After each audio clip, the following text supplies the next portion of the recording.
বাপরে, ওইটাই ঘাস ভরে গেছে, পুরো বড় বড় হয়ে গেছে, ঘাসে একদম ভরে। মা, এটা দিয়ে তো তুলতে হবে। এই হ্যাঁ, দেখেছি আমি, তরমুজ এসছে ফাইনালি। হ্যালো বন্ধুরা, আমি মাম্পি চলে এসেছি আরো নতুন একটি ভিডিও নিয়ে। নতুন ভিডিও মানে আজকের ভিডিও গাছপালা নিয়ে।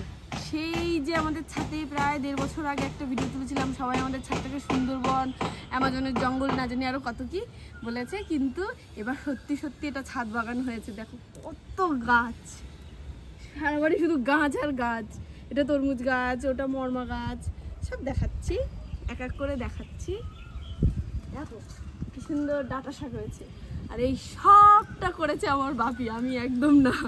আমার বাপি নিজে হাতে সবটা বানিয়েছে। এই যে এইটা, হ্যাঁ এটা দেখাই। এই যে এই বেদিটায় যতগুলো গাছ আছে তার মধ্যে প্রায় বেশিরভাগ সবটাই হচ্ছে কি তরমুজ গাছ। এই যে তরমুজ গাছে ফুলও এসছে, আজ দেখলাম একটা ফলও এসছে। এইটার জন্য কি গাছ?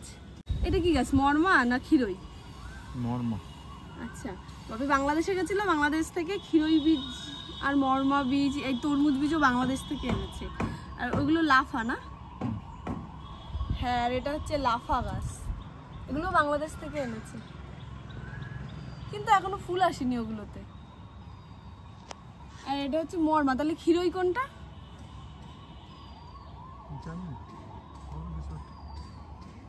এটা হচ্ছে মরমা গাছ, আমি যতদূর জানি এটাই মরমা গাছ। এই মরমা গাছেও ফুল এসছে, হ্যাঁ মরমা গাছেও ফুল এসছে। আর এইটা জুড়ে হচ্ছে গিয়ে কি গাছ, ডাঁটা শাক। আর এই 2-4টে বেগুন গাছে লাগানো হয়েছে, কিন্তু আবার ঘাসে ভরে গেছে, আবার এই ঘাস পরিষ্কার করতে হবে। এই যে না, কেন জায়গা বললে হবে?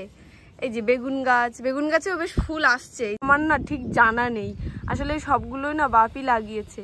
এইটা ক্ষীরই গাছ না ওইটা, যাই হোক, এর মধ্যে মরমা আর ক্ষীরই দুটোই আছে। ওই যে ওই পাশেও আছে, ওই যে। এই যে ঘাস পরিষ্কার চলছে। এখানেও একটা তরমুজ গাছ হয়েছে, দেখো তরমুজ গাছে দেখো কি সুন্দর ফুল এসছে, ওখানে একটা ফলও এসছে।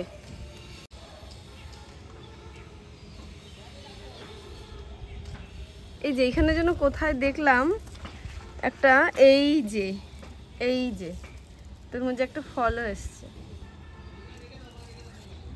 কত সুন্দর ফুল এসছে গাছে। এইখানেও 2টো গাছ আছে, এইগুলো কি ক্ষীরই গাছ? আমি না বুঝতে পারছি না কোনটা কি গাছ।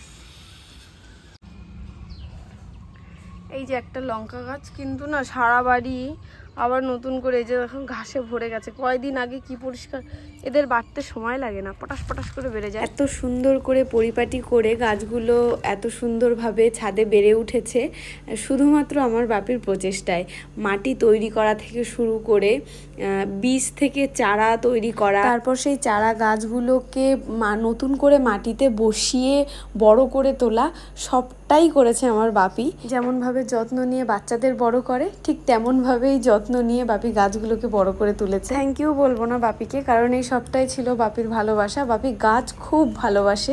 বেশ সুন্দর ডাঁটা শাক হয়ে গেছে, ডাঁটা শাক হয়ে পুরো না এই গাছগুলো আর বাড়তে পারছে না। এখান দিয়ে যদি এখন ডাঁটা শাক তুলে না দিই, তাহলে আর গাছগুলোও বাড়তে পারবে না, ডাঁটা শাকগুলোও খাওয়া হবে না।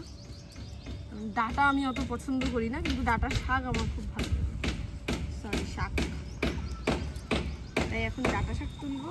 আজকের মেনুতে থাকবে ডাঁটা শাক, তারপরে জানি না। প্রথমে শুধু ওই লাফা গাছ, ক্ষীরই, মরমা, বেগুন এইসব গাছই লাগানো ছিল, লঙ্কা গাছ। তারপর বাপি একদিন বললো যে একটু ডাঁটার বীজ নিয়ে ডাঁটা শাক ছড়িয়ে দিই, ডাঁটা শাক খেতে পারবি। তো বললাম দাও। তো এর আগেও 3-4 সন্ধ্যা খেয়েছি, আজ আবারও খাবো। খুব টেস্টি শাকগুলো। আর সব থেকে ভালো বিষয়টা হলো একদম বাড়ির টাটকা জিনিস, সার তেল ছাড়া। এটা কত বড় হয়েছে, এই যে।